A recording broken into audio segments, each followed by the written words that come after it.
آپ کے بچے بھلے آپ سے پوچھیں یا نہ پوچھیں، آپ انہیں یہ ضرور بتایا کیجیے کہ ہم فلسطین سے کس لیے محبت کرتے ہیں۔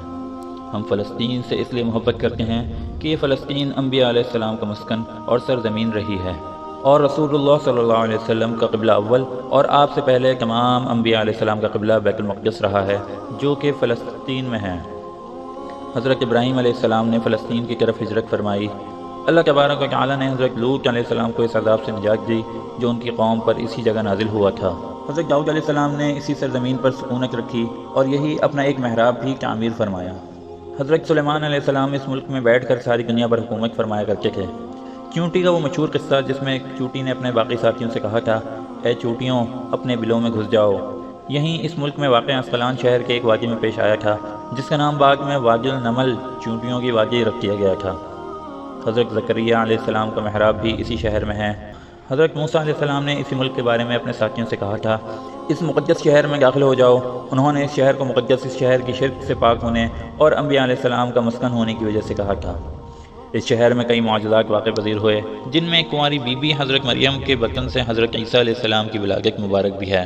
حضرت عیسیٰ علیہ السلام کو جب ان کی قوم نے قتل کرنا چاہا تو اللہ تبارک و تعالیٰ نے انہیں اسی شہر سے آسمان پر اٹھا لیا تھا۔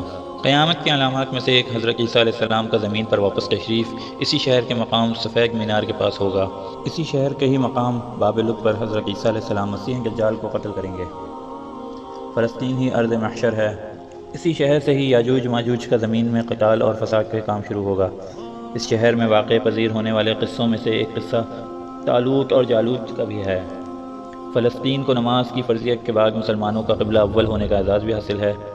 ہجرت کے بعد حضرت جبرائیل علیہ السلام دوران نماز ہی حکم دہی سے آقا علیہ السلام کو مسجد اقصیٰ فلسطین سے بیت اللہ کعبہ شریف مکہ مکرمہ کی طرف رخ کرا گئے تھے۔ جس مسجد میں یہ واقعہ پیش آیا وہ مسجد آج بھی مسجد قبلتین کہلاتی ہے۔ حضور اکرم صلی اللہ علیہ وسلم معراج کی رات آسمان پر لے جانے سے پہلے مکہ مکرمہ سے یہاں بیت المقدس فلسطین لائے گئے۔ سرکار دو عالم صلی اللہ علیہ وسلم کی اقتداء میں انبیاء علیہ السلام نے یہاں نماز ادا فرمائی۔ اس طرح فلسطین ایک بار پھر سارے انبیاء کا مسکن بن گیا۔ سیدنا ابو ذر رضی اللہ تعالیٰ عنہ کہتے ہیں کہ میں نے رسول اللہ صلی اللہ علیہ وسلم سے عرض کیا کہ زمین پر سب سے پہلی مسجد کون سی بنائی گئی؟ تو آپ صلی اللہ علیہ وسلم نے فرمایا کہ مسجد الحرام یعنی خانہ کعبہ۔ میں نے عرض کیا کہ پھر کون سی مسجد بنائی گئی؟ تو آپ صلی اللہ علیہ وسلم نے فرمایا کہ مسجد اقصیٰ یعنی بیت المقدس۔ میں نے پھر عرض کیا کہ ان دونوں کے درمیان کتنا فاصلہ تھا؟ آپ نے فرمایا کہ 40 برس کا، اور تو جہاں بھی نماز کا وقت پالے وہی نماز ادا کر لے، بس وہ مسجد ہی ہو۔ وصال حبیبنا صلی اللہ علیہ وسلم کے بعد حضرت ابو بکر رضی اللہ تعالیٰ عنہ کو ارتداد کا فتنہ اور دیگر کئی مشاکل سے نمٹنے کے لیے عسکری اور افرادی قوت کی اشد ضرورت کے باوجود بھی ارض شام فلسطین کی طرف آپ صلی اللہ علیہ وسلم کا تیار کر لشکر بھیجنا بھی ایک ناقابل فراموش حقیقت ہے۔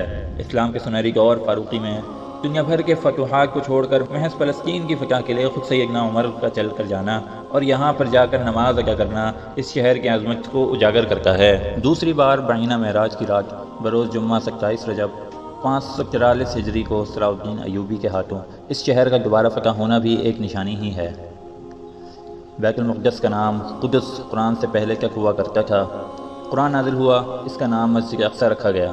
قدس اس شہر کی اس تقدیس کی وجہ سے ہے جو اسے دوسرے شہروں سے ممتاز کرتی ہے۔ اس شہر کے حصول اور اسے رومیوں کے جبر اور استبداد سے بچانے کے لیے 5000 سے زیادہ صحابہ کرام رضی اللہ تعالیٰ عنہ اجمعین نے جام شہادت نوش کیا، اور شہادت کا باب آج تک بند نہیں ہوا، سلسلہ ابھی تک چل رہا ہے۔ یہ شہر اس طرح شہیدوں کا شہر ہے۔ مسجد اقصیٰ اور بلاد شام کی اہمیت بالکل حرمین شریفین جیسی ہی ہے۔ جب قرآن پاک کی یہ آیت والتین والزیتون وطور سینین وہذا البلد الامین نازل ہوئی تو ابن عباس رضی اللہ تعالیٰ عنہ کہتے ہیں کہ ہم نے بلاد شام کو التین انجیر سے، بلاد فلسطین کو الزیتون زیتون سے، اور الطور سینین کو مصر کے پہاڑ کوہ طور جس پر جا کر حضرت موسیٰ علیہ السلام اللہ پاک سے کلام کیا کرتے تھے سے استدلال کیا۔ اور قرآن پاک کی آیت مبارک وَلَقَدْ كَتَبْنَا فِي الزَّبُورِ مِن بَعْدِ الذِّكْرِ أَنَّ الْأَرْضَ يَرِثُهَا عِبَادِيَ الصَّالِحُونَ سے یہ استدلال لیا گیا کہ امت محمد حقیقت میں اس مقدس سرزمین کی وارث ہے۔ فلسطین کی عظمت کا اندازہ اس بات سے بھی لگایا جا سکتا ہے، یہاں پر پڑھی جانے والی ہر نماز کا اجر 5000 گنا بڑھا کر دیا جاتا ہے۔ اللہ پاک فلسطین کے مسلمانوں کی جان و مال کی حفاظت فرمائے اور ان کو جلد از جلد فتح و نصرت عطا فرمائے، آمین۔